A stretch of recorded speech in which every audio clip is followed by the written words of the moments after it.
Well, it was Memorial Day a couple of weeks ago now when this video is coming out, and like every Memorial Day, yeah, I'm one of those schmucks that likes to watch some war movies, and one of the war movies that I tend to like to watch a lot is The Bridge at Remagen. Now, I got curious about the making of this movie because that deserves a video in of itself. On Wikipedia, I noticed that it says something along the lines of this is a highly fictionalized depiction of the battle at Remagen. And having done what is arguably the most in-depth documentary about the Battle of Remagen on YouTube that I am aware of, I can't say that I really agree with that assessment. In fact, I would go as far as to say that The Bridge at Remagen is a historical film done right. Well, that's what this video is about today. We're going to be discussing this movie, the historical inaccuracies, the historical accuracies, and why I truly think that this is a historical film done right.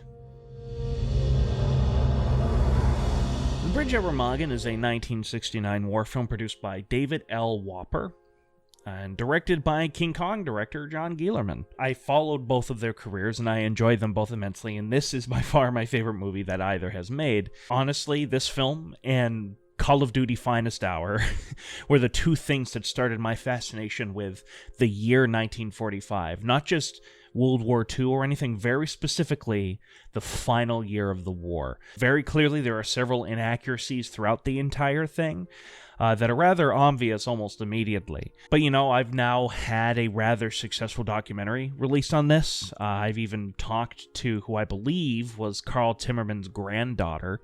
Got a lot of information, a lot of rarely seen photos in it, so I kind of, you know, I think I know at least a decent amount about the battle at Remagen. And so I asked myself, does this movie actually hold up as a decent historical movie? So what is The Bridge at Remagen about other than, you know, the bridge at Remagen? Well, it depicts the first 24 hours of the battle at Remagen. Now that there, specifically the 24 hours bit, is key in understanding why the movie focuses on these specific people and not others in the bigger picture of the actual battle itself. This is the decision that the writers and the filmmakers very deliberately made, and I understand it, and I respect it, and I actually like how narrowly focused the movie as a whole is. The character Hartman is clearly based off of Lieutenant Carl Timmerman in all but name. Angel is kind of an imaginative amalgamation of Alexander Drabik, who was the first man to actually cross the Rhine at Remagen, and another sergeant named Joseph Delizio. Even though neither man really fit the characteristics of him, they both kind of serve what Angel does throughout the film in terms of the actual battle itself. Major Barnes is credited on Wikipedia as being inspired by Major Devers. However, knowing the battle itself, to me, Barnes actually fits more with Lieutenant Colonel Engelmann. He is a little bit of Major Devers, and we'll get into why a little bit later. General Schinner, I think that's what his name is. I can't even remember his name being mentioned once in the entire film. He's basically General Hoge and a little bit of General Hodges, who was Hoge's superior. Yeah, isn't that kind of confusing that their names sound so similar? The Germans are also very cut and dry as to who they are, who the movie characters are, and who they're based off of within the actual battle. We have Major Kruger, who's my favorite character of the film, and the best character in the movie by far. Major Kruger is very clearly Major Scheller, who was sent to the bridge at the very last moment. The character Carl Schmidt is very clearly Willy Brodka, who was supposedly in charge of the defenses at Remagen. And then you have Otto Baumann, which is clearly inspired by Karl Friesenhahn, who was the man in charge of the explosives and the engineering portion of the Remagen Bridge. Though the casting on this one is actually quite weird. The guy who plays Karl Schmidt, who's in a lot of these war movies, is an older man, which does fit in line with Willy Brodka. In fact, he even looks a little bit like the real Willy Brodka. Otto Baumann is played by a rather young man, and in reality, Friesenhahn was much older than the actor we see here. In fact, Friesenhahn was a World War I veteran and a loyal Nazi early on. I mean, I think even earlier than 1933, which is actually one reason why it is believed that he was actually spared from quote-unquote the firing squad, was because of his loyalty to the Nazi Party. General Oberst von Brock, according to Wikipedia, is credited as being as being Walter Bosch. This is another one kind of similar to General Schinner as for the Americans, who I think that isn't actually correct. I think Brock actually fits more in line with General Hitzfeld. Hitzfeld was the man who was placed very last second supposedly to be in charge of the Remagen Bridge. Hitzfeld is the man who actually tasked Major Scheller to go check out the Remagen Bridge in the first place, and he's also the man who blatantly abandoned Scheller when the battle is over, and the reason why Scheller was ultimately shot. However, that all being said, Hitzfeld was never arrested like we see what happens to Von Brock in the movie. He was never arrested, nor was he shot like is inferenced in the movie. I have no issues with this. The fact that these aren't their real names, but they're clearly inspired by real people. And I think that's the key in all of this. They were inspired by real people. Now, we also need to take into account when this film was made. This film was released in 1969 and was shot throughout 1967 and 1968. Quite frankly, many of the people were still alive who actually took part of the battle. All of these people, most of these people that are depicted within the film, they're still alive. They're still kicking in 1969. And I bet you this saved the producers a lot of time and a lot of energy, a lot of legal trouble, and a lot of money, quite frankly, to just change their name. And you know what? I think that's a very practical reason why to do that. It was also very common back then for a lot of these movies, i.e. look at Battle of the Bulge, which the cast, in the naming of the cast, is the least of that movie's problems, but it would have been great if they did something like Tora, Tora, Tora, or The Longest Day, where they go into excruciating detail of naming the real people at these real specific events. This is one reason why Tora, Tora, Tora is one of my favorite movies of all time, but to me this is a very minor issue. And I know a lot of people, because I talk to a lot of these people, have big problems with movies that do that, and it's never, ever bothered me. There's another thing we'll talk about later that bothers a lot of people for some reason. To me, what counts is the soul of the characters. And do they capture the spirit of who these people were, the essence of who these people were, and specifically the spirit of the battle itself? And in terms of the characters, I say the movie is a resounding yes. Yes, it does capture who these people are, and we'll get into why a little bit later. To me, the biggest inaccuracy of this film, by far, is the opening of the movie. It sets up the entire theme and crux of the film, and it's an inaccuracy. It's a lie for dramaticism. America wasn't racing to find the bridge over the Rhine. We weren't racing to do that. In fact, we were trying to do the opposite. We wanted to actually blow them up. We were blowing them up left and right because we wanted to trap as many Germans on the wrong side of the Rhine as we possibly could. That was the ultimate goal at this specific time in the war that we were trying to do, and the Germans knew it. That's one reason why they were blowing up the bridges themselves as well. Now, the actual invasion across the Rhine and into Germany was actually planned for later that year, and quite frankly, they were just going to use boats to cross the river. That was the entire plan. They'd then use pontoon bridges across the Rhine for heavy vehicles once beachheads were secured and set up.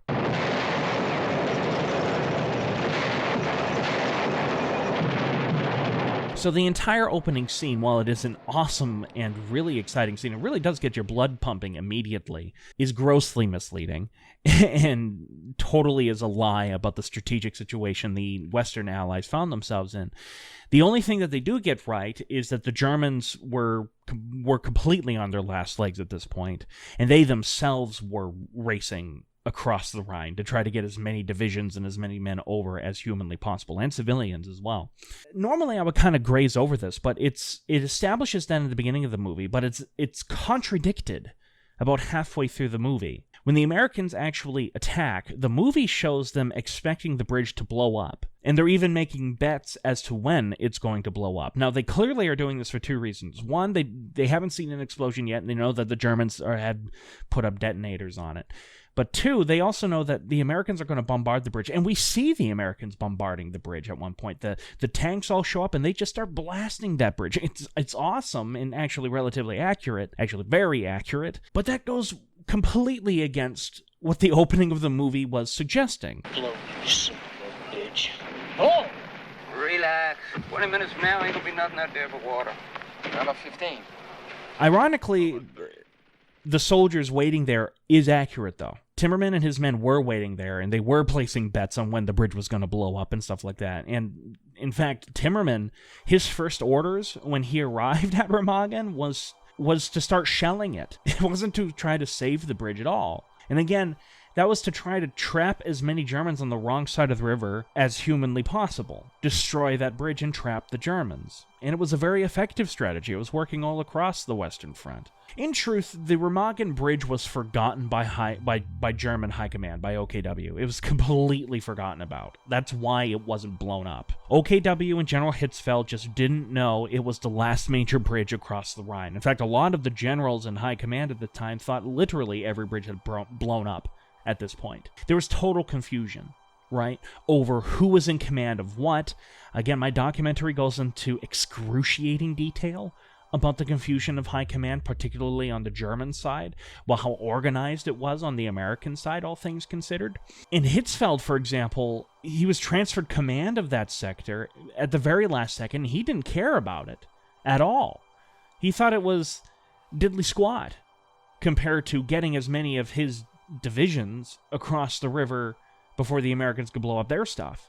He didn't care about Remagen. It was totally forgotten, and it is truly the apex of the total degradation of the German army come 1945, and the movie does a brilliant job at depicting this. It also does a wonderful job at depicting how tired the Americans were at this time. I mean, they were just non-stop fighting, basically from the Battle of the Bulge. In fact, many of the people here, including Karl Timmerman, were veterans of the battle, and they've been pretty much on the move since that battle. In fact, Timmerman was actually promoted the day before, since his commanding CO was shot. No one else was there, so they gave it to Timmerman. And I'm betting, as we see Hauptmann I bet you he was definitely antsy, because we know that a lot of soldiers come 1945 on the Western Front were really just saying, we just want the war to end. They were just wishing it done, and they were tired. They were exhausted. Many, quite frankly, didn't take the Germans seriously anymore because they knew they'd been beaten. And most of the people that they've been fighting have been old men and young boys, and they've been surrendering by the thousands at this point. Now, the skirmish that we see at the about a third of a way through the movie, which takes place the day before the actual battle begins. That is very accurate. In fact, that happened, and it's portrayed very accurately to the actual skirmish that happened. Timmerman, he was a bit reluctant to take command, but he basically had no choice, and that is depicted here with Hauptmann. In fact, he has a great line here, Hauptmann, that I think kind of shows just how tired these men are.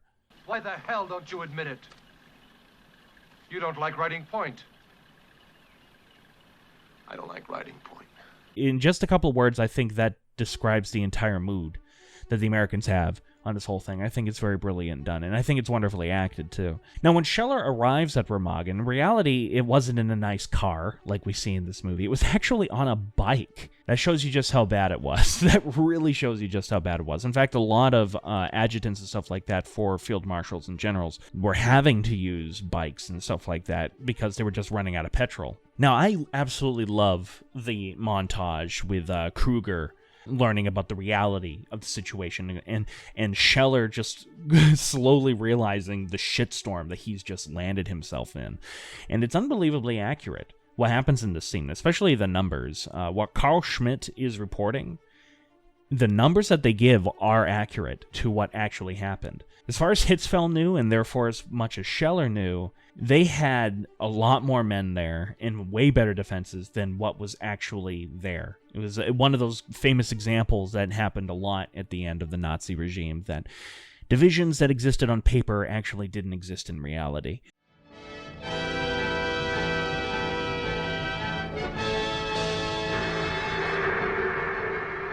That's the road the enemy tanks will have to take. The approach is to the bridge. Are they mine?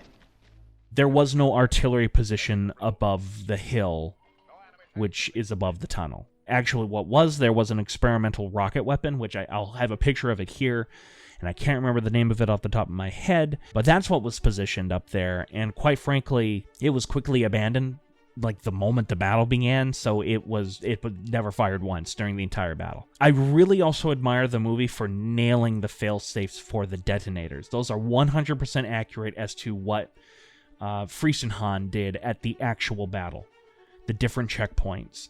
I also applaud the movie because I think it expertly shows this, just how tired, weak, young, and old the defenders are. These were people who had never picked up a gun before in their life, had no reason why they would be there. A couple of Polish prisoners were there as well, which is accurately depicted in this movie. Not a fighting force whatsoever, and not what Scheller was expecting. When the battle actually begins, there were several accounts from the Americans that the Germans did actually lay out white flags throughout the town.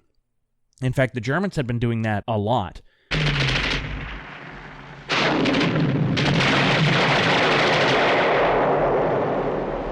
And yet what follows is also done very accurately within the film. Pockets of resistance were throughout the town, and the town kind of formed into a bunch of smaller skirmishes more than it was a giant battle. And some of these pockets of German resistance were actually using the white flags to trick the Americans to get them close, and then firing their Panzerschrecks or lobbing grenades, some Molotov cocktails, I think I read a little bit about as well. And I like that bit. I'm glad that was shown within the movie, especially the scene where the kid shoots at the Americans, and therefore the Americans have no choice but to shoot a kid, and how that affects Angel in particular. The Nazis had so brainwashed all these people that now they've resorted to killing kids.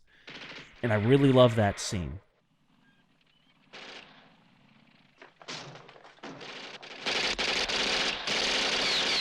Now, this particular incident didn't happen as far as I know of at the Battle of Remagen. However, I have read a lot of similar events happening throughout the Western Front at this time.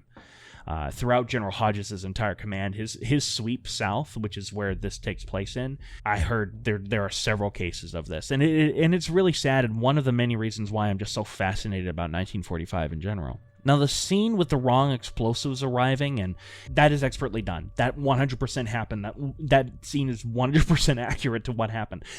When the Americans started attacking Remagen, the Germans didn't even have the explosives at all to blow up the bridge, to show just how forgotten it was. And when the explosives arrived, to Friesenhahn's horror, they were the wrong explosives. So not only were they now needing to place them all over the bridge while they're under fire from the Americans, but they are the wrong explosives. And Baumann, that's the character's name, Baumann actually says a great line. He says, Sergeant, double the amount, crucial point only. Double amount, crucial point only. I believe that's an actual quote from Karl Friesenhahn during this entire thing. Because if it wasn't a quote, I know he gave the order, because we have records of that order, and we have multiple eyewitnesses of him giving that order. And it's also my favorite part of the movie. I love the editing, I love the atmosphere, I love the loudness of the sound effects, even if they are dated. I still really enjoy how loud and in your face they are. I love how you can barely hear an officer screaming at one point as the artillery is firing overhead.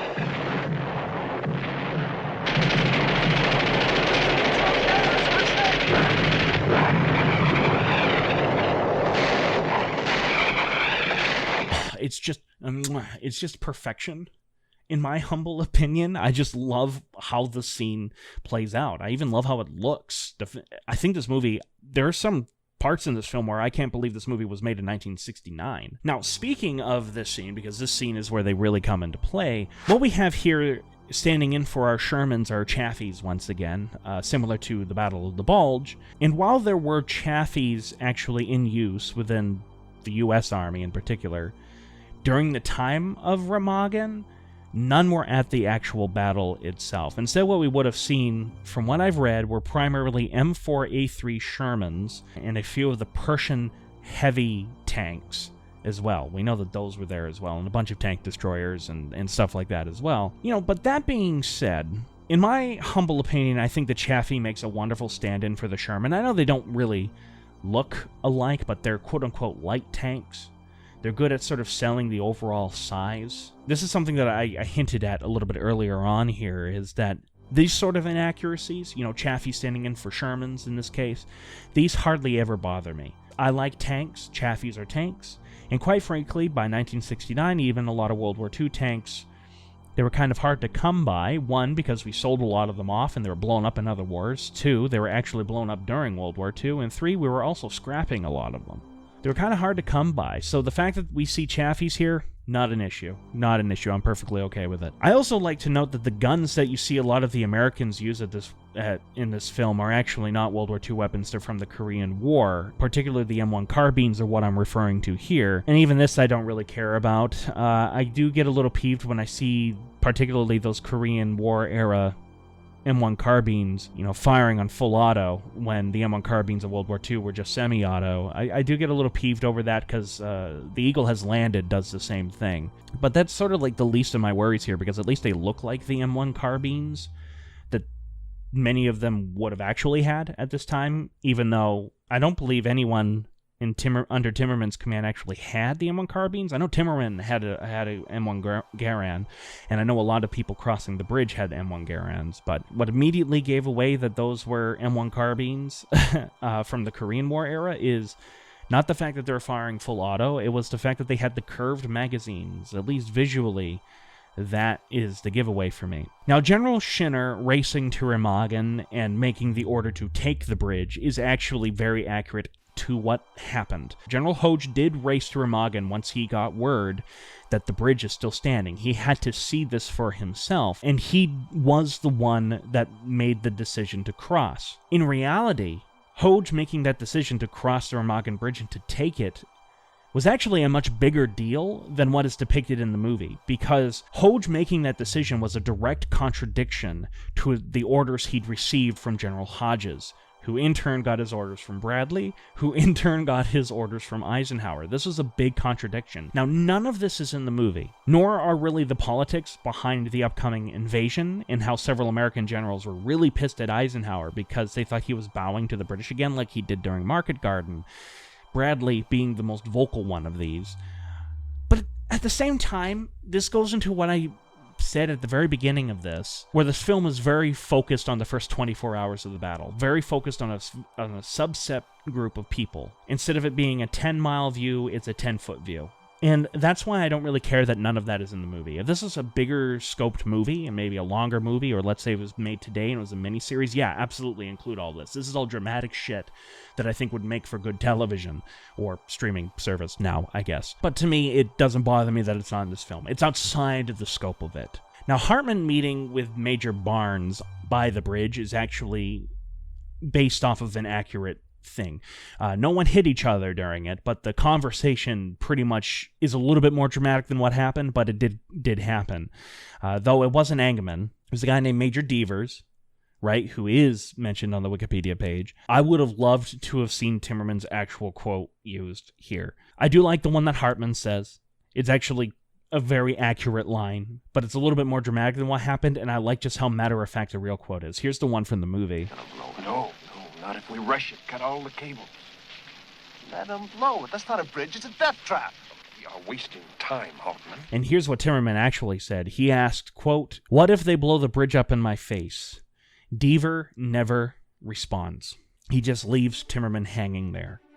And I think that's chilling. During the crossing, you actually see Hartman directly taking explosives off the bridge. This is actually accurate as to what Timmerman decided to do when he was crossing the Remagen Bridge. He decided to go under it and to help remove the explosives by hand. And this is seen by several eyewitnesses, one in particular, a John W. Mitchell, and I use this in my documentary. He was an eyewitness of this event, and he described Timmerman cutting the wires. He described it, quote, "While we were running across the bridge, and man, it may have been only 250 yards, but it seemed like 250 miles to us, I spotted this lieutenant standing out there completely exposed to the machine gun fire that was pretty heavy by this time. He was cutting wires and kicking the German demolition charges off the bridge with his feet. Boy, that took plenty of guts. He's the one who saved the bridge and made the whole thing possible." So yeah, what we see Hartman doing is exactly what Timmerman was really doing. So I applaud the movie for this. Now, the biggest inaccuracy of this whole sequence is that the explosions that were detonated by the Germans, that happened actually before Timmerman started crossing the bridge. In the movie, the explosives don't detonate, and so they still needed to be removed. So the Americans are moving onto the bridge before the first set of explosives went off. Now, in reality, that explosion had already happened, and when they found that the bridge was still there, then suddenly the Americans were racing across it to capture it. What is accurate within the sequence is that the Americans didn't know if there were other explosives rigged under the bridge to blow up or not, and it turned out that there was. There were a bunch of explosives that did not go off because of the shoddy wiring of the detonation system that they have, which is accurately shown within the movie. Speaking of stuff that is somewhat outside the scope of this movie, this film makes no mention of First Lieutenant Miller and his Shermans making it across the bridge that night, and the absolute horrors that they went into when they were facing Major Strobel and Major Kraft in their hurried response to try to halt the Americans. That's not in the movie as well. Nor does the movie go into the intense artillery battle that followed the capture of the bridge. As awesome as that would have been, it's outside the scope of this movie. I'm fine that it's not here. It didn't need to be told to tell the specific story that the movie wanted to tell. So Scheller was captured after the battle, and he was blamed for everything unjustly. Hitler ordered him shot, essentially, and, there's a lot of crap there. Scheller's execution reality is much worse than the execution of Kruger within the film. I do love Kruger's final line. Ours or theirs? Enemy planes, sir. But who is the enemy? Now, that line isn't accurate, There wasn't a final line for Scheller like that, in reality, but it does sum up the entire state of Germany in 1945 very well. And it's also foreshadowed very early on in the movie. Kruger witnesses a bunch of German soldiers being executed by their own men, and so it foreshadowed his own undoing, which, again, from a storyteller point of view, I really like that. In real life, Major Scheller, Major Strobel, and Major Kraft, they were all shot in a ditch in the back of the head in the rain, and then their bodies were looted. They didn't even get a firing squad. They were shot in the back of the head after being blindfolded. Strobel, Kraft, and Scheller, and there's this one other guy too, and forgive me, I can't remember his name, and I feel terrible that I can't remember his name. They were also one of the only Germans that I can think of that actually got a memorial placard after the war. There is a memorial placard to them at Remagen, and I can't really think of any more placards commemorating Germans in World War II in Germany. So that's pretty cool, and I think they deserve it. They were completely unjustly killed. My final thoughts are, I adore this movie. It's one of my favorite war films. I just think it's an excellent film. The action is good, the acting is phenomenal, the music is okay, not one of Elmer Bernstein's best, but certainly passable. In fact, I think it's arguably the weakest part of this movie. And the cinematography, just like in all John Guillermin movies, fantastic. He really knows how to get his DPs to capture scale. To me, this movie passes the historical rules test with flying colors.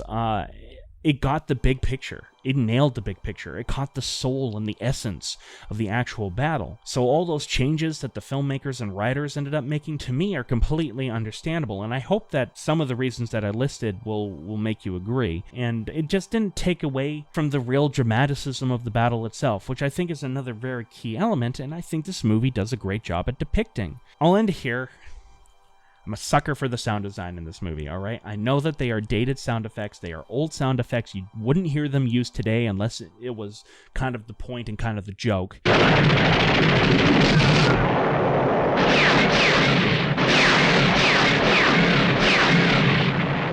I love them, I love how loud they are, I don't care, I just want to end it on this. There are several scenes in this movie where it's just the sound effects just almost overwhelm you. It's just a beautiful cacophony of sound, and quite frankly, it's exactly what I want in a war movie. I don't need overly dramatic music. I just need a lot of loud explosions, a lot of noise, and a lot of shouting, and that's what this movie does, and it nails, and I appreciate it for that. So I really hope you enjoy. I do kind of want to do more of these style things in the future. You're going to see a lot more film history related stuff on here too, along with my military history stuff. So hit the like button, hit the subscribe button. You'd be supporting us greatly. Consider becoming an ANP volunteer. The memberships are available on my channel itself. You can see it under memberships, and it's only $1.99 a month. And you have access to exclusive shows and behind the scenes footage, lots of stuff. And all my social media is in the description below. In the end, this is Adam Noyce of AN Productions saying, Sayonara.